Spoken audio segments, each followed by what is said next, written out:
Hello everyone, welcome to commerce lectures. I am Neha. आज हम करेंगे क्लास 12 मैक्रो इकोनॉमिक्स। चैप्टर होगा हमारा मनी और टॉपिक आज हम करने वाले हैं drawbacks of barter system and there elimination. यानी बार्टर सिस्टम के हमें क्या क्या नुकसान होते हैं अगर हम बार्टर सिस्टम यूज करते हैं, और उस जो ड्रॉबैक है उसको कैसे एलिमिनेट यानी हटाया जाए, उस प्रॉब्लम को कैसे हटाया जाए, इसको सोल्यूशन। चलो सबसे पहला पॉइंट पढ़ते हैं, क्या हमें प्रॉब्लम फेस करनी पड़ती है बार्टर सिस्टम की वजह से, which is double coincidence of bonds. ठीक है, अब डबल कोइंसिडेंस ऑफ बॉन्ड्स क्या है वो एग्जांपल के थ्रू मैं आपको बताती हूँ। Suppose a person who has surplus cloth and need cow for milk. Suppose एक आदमी है, उसके पास बहुत सारे क्लोथ हैं, लेकिन उसको उसके बदले में सोच रहा है कि कोई ऐसा मेरे को ना काउ मिल जाए कहीं से। तो उसके लिए उसे क्या करना पड़ेगा, he need to find a person. उसको एक ऐसा इंसान ढूंढना पड़ेगा जिसके पास काउ है, यानी जो काउ अपनी बेचना चाहता है, बट वो उसके बदले में क्लोथ चाहता है ना। तो ऐसा आदमी उसे ढूंढना पड़ेगा। इसे बोलते हैं डबल कोइंसिडेंस ऑफ वांट्स। यानी जो चीज हम बेचना चाहते हैं, सामने वाला इंसान वही चीज खरीदना चाहता हो, और जो सामने वाला इंसान बेचना चाहता है वही चीज हम खरीदना चाहते हैं। ठीक है, ऐसे होना चाहिए। तो उसे बोलते हैं डबल कोइंसिडेंस ऑफ वांट्स।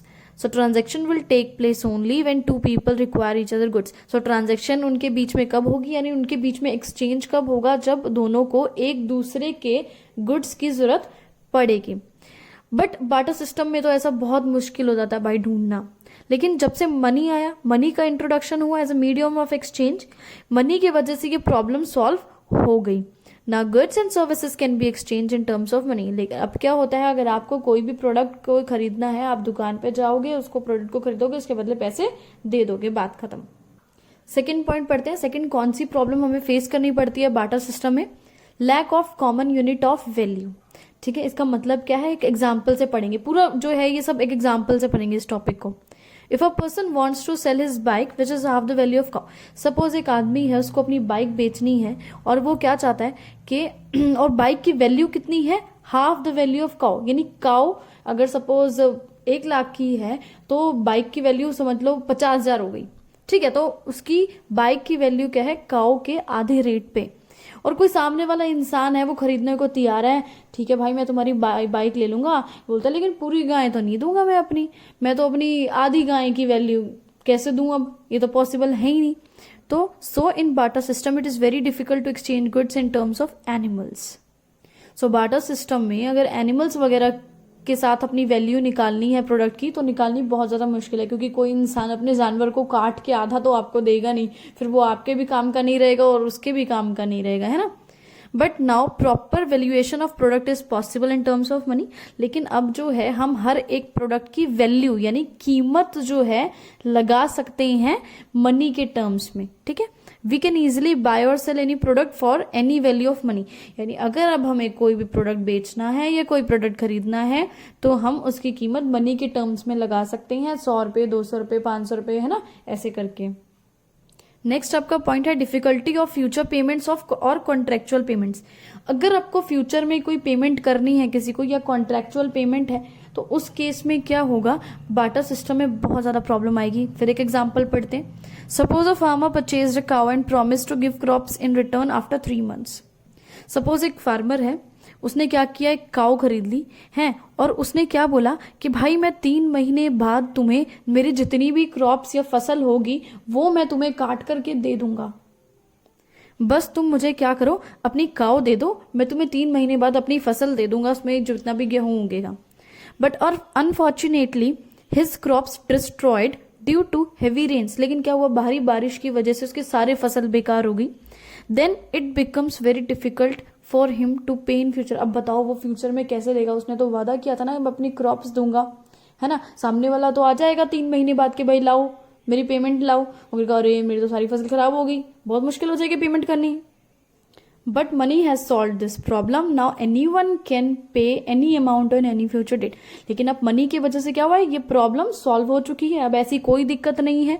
अब कोई भी इंसान कितना भी अमाउंट, चाहे 100 रुपए हो चाहे वो 1 लाख रुपए हो, आराम से किसी को भी पे कर सकता है कोई भी फ्यूचर डेट में। ठीक है, उसको कोई डर नहीं है कि उसके पैसे तो फसल की तरह तो होते नहीं है कि पड़े हैं, बारिश आ गई है तो खराब हो गए हैं, है ना। बैंक में आराम से सेफली रखे हैं, आप किसी को भी जाके फ्यूचर में पे कर सकते हो। Next is difficulty of storage of value of transfer of value. अभी क्या है, आप किसी भी वैल्यू को स्टोर नहीं कर सकते हो या उसको ट्रांसफर नहीं कर सकते हो किसी भी चीज को। किस केस में बात कर रही हूं मैं, बार्टर सिस्टम के केस में बात कर रही हूं, जब पैसा नहीं था। एग्जाम्पल के थ्रू पढ़ते हैं। If you store wheat rice for future then you have to incur some cost to store these goods safely. ठीक है, अब सपोज आपने सोचा चलो मेरे पास कुछ गेहूं है, उसको मैं फ्यूचर के लिए संभाल के रखता हूँ, 6-7 महीने तक ये गेहूं संभाल के रखता हूँ, इसी से आटा पिसवाए जाएंगे और हम आराम से अपने घर की रोटी पानी चलाए जाएंगे। आपने स्टोर करके रख लिया। अब स्टोर ऐसी थोड़ी ना होती है आपने मन में कहीं पे भी पटक दिया उसको, है ना। आपको उसको सेफ रखने के लिए उस गेहूं को आपको कुछ तो पैसा खर्चना पड़ेगा ना, है ना। प्रॉपर आपको कोई ऐसा टंकी जैसा कुछ लेना पड़ेगा जिसमें आप उसे स्टोर करके रख सके, कोई बॉक्स ऐसा लेना पड़ेगा, उसमें जो है कुछ मेडिसिन वगैरह भी डलती है, दवाई वगैरह, जिसमें उसमें कीड़े वीड़े ना हो जाए। तो बहुत केयर करनी पड़ती है ना, आपको गुड्स जो है स्टोर करने में। आगे देखते हैं, यहाँ स्टोरेज की तो बात हो गई।